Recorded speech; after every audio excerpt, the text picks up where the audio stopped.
नमस्कार. आज आपण एका अशा रहस्याचा उलगडा करणार आहोत जे हजारो वर्षांपासून विचारवंतांना आणि श्रद्धाळूंना कोड्यात टाकत आला आहे. जसं एखादा गुप्तहेर वेगवेगळ्या सुगाव्यांवरून एका मोठ्या निष्कर्षापर्यंत पोहोचतो, तसंच आपण आज काही धर्मशास्त्रीय स्रोतांमधून मिळालेल्या 5 सुगाव्यांच्या आधारे एका गहन प्रश्नाच्या मुळाशी जाणार आहोत. तो प्रश्न आहे, ईश्वराच्या दुसऱ्या व्यक्तीला म्हणजे पुत्रदेवाला एक सामान्य मानव म्हणून पृथ्वीवर येऊन क्रूसावर आपला जीव का द्यावा लागला. आपल्याकडे जी कागदपत्रे आहेत ती सांगतात की यामागे केवळ एकच नाही तर 5 एकमेकांत गुंतलेली कारणं आहेत. ही कारणं केवळ एका घटनेपुरती मर्यादित नाहीत, तर ती संपूर्ण सृष्टीच्या निर्मितीमागील योजनेवर आणि मानवाच्या अस्तित्वाच्या अंतिम ध्येयावर प्रकाश टाकतात. चला तर मग या रहस्याचा पहिला सुगावा तपासूया. तर पहिला आणि सर्वात महत्त्वाचा मुद्दा जो या स्रोतामध्ये मांडला आहे तो म्हणजे आदामच्या पापाचे प्रायश्चित्त, म्हणजे आदामने केलेल्या चुकीची भरपाई करणे. पण यात एक अत्यंत आश्चर्यकारक गोष्ट दडलेली आहे. या कागदपत्रांनुसार देवदूतांचे आणि आदामचे भविष्यात पतन होई याची देवाला सृष्टी निर्माण करण्याच्या आधीपासूनच कल्पना होती. आणि इथेच ही गोष्ट खूप खोलवर जाते. हो, याचा अर्थ असा होतो की सृष्टीला तिच्या अंतिम परिपूर्णतेपर्यंत पोहोचवण्याची जी मूळ योजना होती तीच मुळात आदामच्या तारणाच्या मार्गातून जाणार होती. हे अपघाताने घडलेलं नाहीये, तर ते म्हणजे योजनेचाच एक भाग होतं. एक मिनिट थांबा. हे खूप मोठं विधान आहे. म्हणजे आदामचं पतन हे एक बग नव्हतं, तर ते कथेचाच एक भाग होतं. मग त्याच्या स्वतंत्र इच्छाशक्तीला काय अर्थ राहिला? हा प्रश्न खूप महत्वाचा आहे. या स्रोतांनुसार स्वातंत्र्य इच्छाशक्तीचा उद्देशच मुळात देवाला निवडणे हा आहे. पण ती निवड खरी तेव्हाच ठरते जेव्हा दुसरा पर्याय उपलब्ध असतो. आदामच्या पतनाने हे सिद्ध झालं की स्वतंत्र इच्छाशक्ती धोक्याची आहे आणि याच धोक्यावर मात करून परिपूर्ण होण्यासाठी देवाने एक मार्ग तयार केला. इथेच देवाची प्रतिमा ही संकल्पना महत्त्वाची ठरते. देवाची प्रतिमा ही संकल्पना आपण अनेकदा ऐकतो, पण सामान्य श्रोत्यांसाठी याचा नेमका अर्थ काय? म्हणजे देवासारखं दिसणं की देवासारखे गुणधर्म असणं? खूप छान प्रश्न आहे. या स्रोतांनुसार देवाची प्रतिमा म्हणजे शारीरिक रूप नाही, मग काय? तर एक अशी अवस्था आहे जिथे एखाद्या जीवाची पाप करण्याची शक्यता कायमची नाहीशी झाली आहे आणि त्याची स्वतंत्र इच्छाशक्ती पूर्णपणे देवाच्या इच्छेशी एकरूप झाली आहे. थोडक्यात अशी इच्छाशक्ती जी चुकीचा निर्णय घेऊच शकत नाही. अच्छा. हेच सृष्टीतील प्रत्येक जीवासाठी अंतिम ध्येय आहे आणि देवाने स्वतः मानव बनून ती परिपूर्ण प्रतिमा कशी असते याचा आदर्श घालून दिला. अच्छा. म्हणजे देवाने स्वतः मानव बनून 4 गोष्टी एकाच वेळी केल्या. आदमच्या पापाची शिक्षा स्वतःवर घेतली, हो, त्याला पापाच्या गुलामगिरीतून सोडवलं, आदमने गमावलेली जमीन परत मिळवून दिली आणि सर्वात महत्त्वाचं म्हणजे मृत्यूवर विजय कसा मिळवायचा याचा एक जिवंत आदर्श निर्माण केला. अगदी. ही केवळ प्रायश्चित्ताची कृती नव्हती, तर एकाच वेळी मुक्ती, पुनर्रचना आणि मार्गदर्शनाची संपूर्ण योजना होती. अगदी बरोबर. ही केवळ भूतकाळातील चूक सुधारण्याची गोष्ट नव्हती, तर भविष्यासाठी एक नवीन आणि अधिक मजबूत पाया रचण्याची कृती होती. ठीक आहे, म्हणजे आदामच्या चुकीची भरपाई करणे हे एक कारण होते, पण या स्रोतांनुसार हे केवळ भूतकाळ सुधारण्यापुरतं मर्यादित नव्हतं, तर भविष्यासाठी एक आदर्श निर्माण करण्याबद्दलही होतं. बरोबर? बरोबर. आणि इथेच दुसरा मुद्दा येतो जो एका विलक्षण विरोधाभासावर आधारित आहे. देवाच्या दुसऱ्या व्यक्तीने शापित मानवी शरीर धारण करून देवाच्या आज्ञांचं तंतोतंत पालन केलं. होय, आणि हा विरोधाभास समजून घेण्यासाठी या स्रोतांमध्ये पहिला आदाम म्हणजे मानव आणि शेवटचा आदाम म्हणजे ख्रिस्त यांच्यात एक सुंदर फरक दाखवला आहे. तो फरक नेमका काय आहे? फरक खूप सूक्ष्म पण महत्वाचा आहे.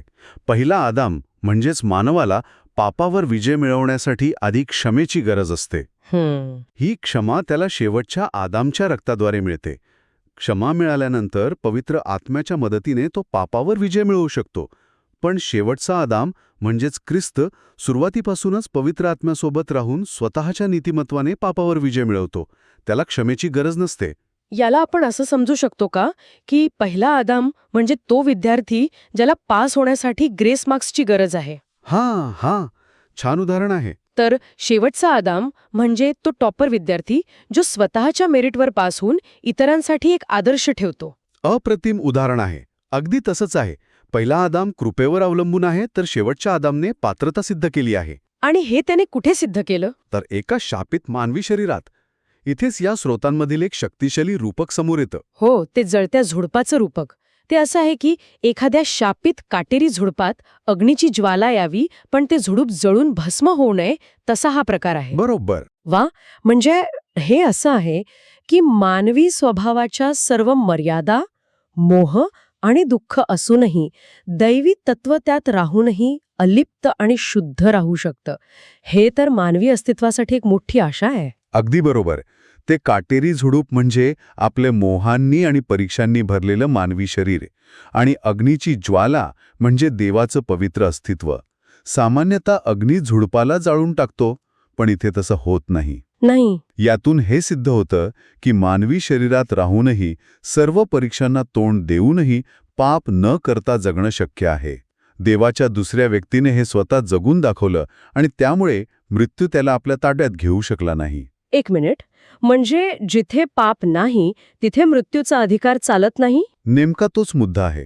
मृत्यू पापाचा परिणाम आहे आणि जिथे पाप नाही तिथे मृत्यूला जागा नाही. म्हणजे एका बाजूला आज्ञापालन सिद्ध झालं, पण या स्वतःला रिकामं करण्याच्या आणि मानवी रूप घेण्याच्या कृतीमुळे आणखी काहीतरी मोठं साध्य झालं, असं या स्रोतांमध्ये म्हटलं आहे. हो, ना केली आहे. हेलेल, जो एक देवदूत होता, त्याने स्वतःला देवाच्या बरोबरीने उंचवण्याचा प्रयत्न केला आणि त्या गर्वामुळे त्याचं पतन झालं. याच्या अगदी उलट स्वतः सृष्टिकर्त्याने देवाच्या बरोबरीचा हक्क सोडून दिला, स्वतःला रिकामं करून एका जीवाचं, मानवाचं रूप घेतलं. आणि स्वतःला मृत्यूच्या स्वाधीन केलं. हो, आणि परिणामी देवाने त्याला सर्वोच्च स्थान दिलं. हे तर आपल्या रोजच्या आयुष्यातही कुठेतरी दिसतं. जे लोक सतत स्वतःला मोठं दाखवण्याचा प्रयत्न करतात ते अनेकदा इतरांना खाली खेचतात आणि एकटे पडतात. पण जे नम्रपणे सेवा करतात त्यांना समाजात आपोआप आदर आणि स्थान मिळतं. तुम्ही अगदी योग्य ठिकाणी बोट ठेवलं आहे. यामागे एक मोठं धर्मशास्त्रीय तत्व आहे.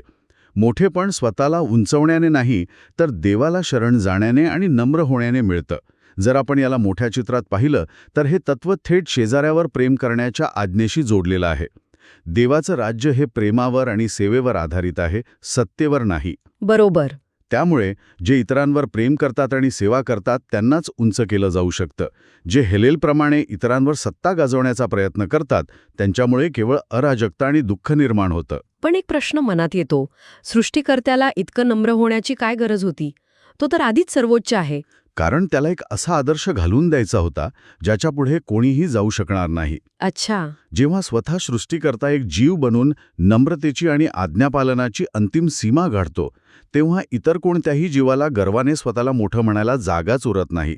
या एका कृतीने देवाने मोठेपणाची व्याख्याच बदलून टाकली. आणि या अतुलनीय नम्रतेमुळे आणि आज्ञापालनामुळेच त्याला संपूर्ण विश्वाचा वारसा मिळाला. हो, या स्रोतांनुसार त्याला संपूर्ण विश्वाचा म्हणजेच स्पेस टाईमचा वारसा मिळाला. या नम्रतेने आणि आज्ञापालनाने एक आदर्श तर निर्माण झालाच, पण त्याचा थेट फायदा मानवाला कसा झाला? आणि मला वाटतं इथेच आपला चौथा सुगावा किंवा मुद्दा येतो. हो. हा मुद्दा अगदी सरळ आणि स्पष्ट आहे. होय. चौथा मुद्दा थेट तारणाच्या योजनेशी संबंधित आहे.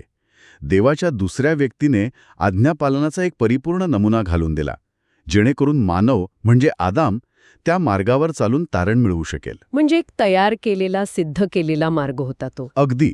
आणि हे स्पष्ट करतं की हा मार्ग नेमका कोणासाठी आहे. कोणासाठी आहे? देवदूत आधीच आज्ञाधारक आहेत, त्यांना या मार्गाची गरज नाही. नाही. सैतान आज्ञाधारक नाही आणि तो या मार्गावर चालणार नाही. हा मार्ग विशेषतः त्या मानवांसाठी आहे जे पश्चाताप करून, स्वतःच्या चुका कबूल करून क्रूसाच्या मार्गावर चालण्याची निवड करतात. म्हणजे ही त्यांच्यासाठी एक लाईफलाईन आहे. हो, एक लाईफलाईन. म्हणजे या स्रोतांनुसार हा काही पर्यायी किंवा चांगला मार्ग नव्हता, तर अग्नीच्या सरोवरापासून म्हणजे अंतिम नाशापासून वाचण्यासाठी हा एकमेव मार्ग होता. नेमके हेच या कृतीची गरज आणि महत्त्व इथे अधोरेखित होतं. जर देवाच्या दुसऱ्या व्यक्तीने स्वतः मानवी रूपात येऊन हा कठीण मार्ग चालून दाखवला नसता, तर आदामाला तारणाचा मार्ग कधीच सापडला नसता. तो अडकून पडला असता. तो पापाच्या दलदलीत कायमचा अडकून पडला असता. ही कृती म्हणजे देवाने स्वतः खाली येऊन मानवाला बाहेर काढण्यासारखी होती. आणि आता आपण त्या शेवटच्या आणि 5व्या मुद्द्याकडे येतोय, जो वाचताना मला सर्वात जास्त धक्का बसला. हे सगळं एका मोठ्या वैश्विक नाट्याचा भाग होतं, ज्यात सैतानाची भूमिका जगासमोर उघड करायची होती. हो. इथपर्यंत आपण देवाचं प्रेम, नम्रता, आज्ञापालन पाहिलं, पण आता चित्र पूर्णपणे बदलतं. हो, 5वा मुद्दा सर्वात धक्कादायक आहे. आपल्याला माहीत आहे की कोणताही जीव कितीही शक्तिशाली असला तरी देवाला इजा पोचवू शकत नाही. तो सृष्टीकर्ता आहे. अर्थात. पण देवाने स्वतःला रिकामे करून मानवरूप धारण केले आणि स्वतःला इतके असुरक्षित बनवले की एका जीवाकडून म्हणजे एका प्राण्याकडून त्याची हत्या होऊ शकेल. पण थांबा, हे ऐकायलाच किती विचित्र वाटतं. सर्व शक्तिमान देवाला स्वतःच्या मृत्यूची योजना का आखावी लागली? यातून देवाची कमजोरी तर दिसत नाही का? हा प्रश्न अत्यंत स्वाभाविक आहे. पण या स्रोतांनुसार ही देवाची कमजोरी नव्हती. मग काय होतं? ही सैतानाच्या दुष्टतेचे अंतिम प्रदर्शन करण्याची एक रणनीती होती. यात एक मोठा ट्विस्ट आहे. तो काय? देवाच्या दुसऱ्या व्यक्तीने सैतानाला स्वतःला मारण्याची परवानगी दिली. परवानगी दिली? का? कारण या कृतीमागे एक वैश्विक हेतू होता. या घटनेमुळे सैतानाच्या दुष्टतेचे खरे स्वरूप, त्याची खरी नीचता संपूर्ण विश्वासमोर, सर्व देवदूतांसमोर उघड झाली. अच्छा.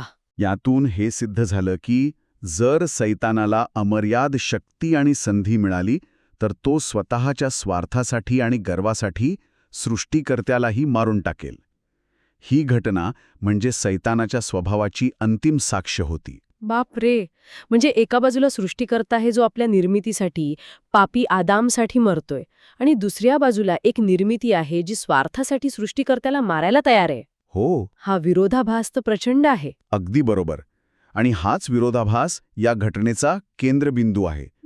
एका बाजूला निस्वार्थ प्रेम आहे जे दुसऱ्यासाठी स्वतःचा जीव देते, आणि दुसऱ्या बाजूला पराकोठीचा स्वार्थ आहे जो स्वतःसाठी दुसऱ्याचा, अगदी सृष्टीकर्त्याचाही जीव घेतो.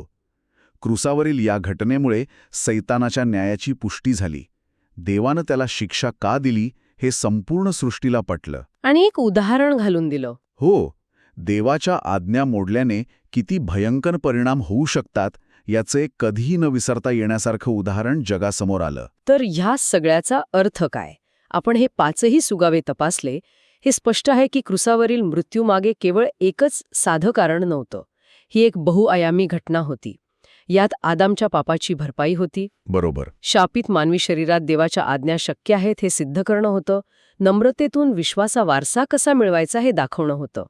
मानवाला तारणाचा एक निश्चित मार्ग देणं होतं आणि त्याचवेळी सैतानाच्या दुष्टतेचा पर्दाफाश करणं होतं. अगदी बरोबर. तुम्ही या सगळ्या मुद्द्यांना खूप छान एकत्र जोडलं आहे. या स्रोतांनुसार क्रूसाची घटना ही अशी जागा आहे जिथे देवाचे प्रेम आणि न्याय दोन्ही एकाच वेळी आणि सर्वोच्च पातळीवर सिद्ध होतात. हो.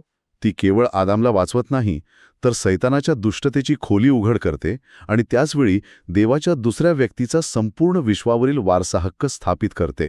आणि सर्वात महत्वाचं म्हणजे जे लोक त्या नम्रतेच्या आणि आज्ञापालनाच्या मार्गावर चालतात त्यांनाही त्या वारसात सहभागी करून घेतले जाते, असंही कागदपत्रे सांगतात. आणि यामुळे एक खूप मोठा आणि विचार करायला लावणारा प्रश्न निर्माण होतो. कोणता? या स्रोतांनुसार आज्ञापालनाने केवळ आध्यात्मिक तारणच नाही तर संपूर्ण विश्वावर म्हणजे स्पेस टाईमवर वारसा हक्क मिळतो. मग हा एक महत्त्वाचा प्रश्न निर्माण होतो की मानवी जीवनातील दैनंदिन निवडी आणि आज्ञापालन यांचा या वैश्विक वारसा हक्काशी काय संबंध असू शकतो?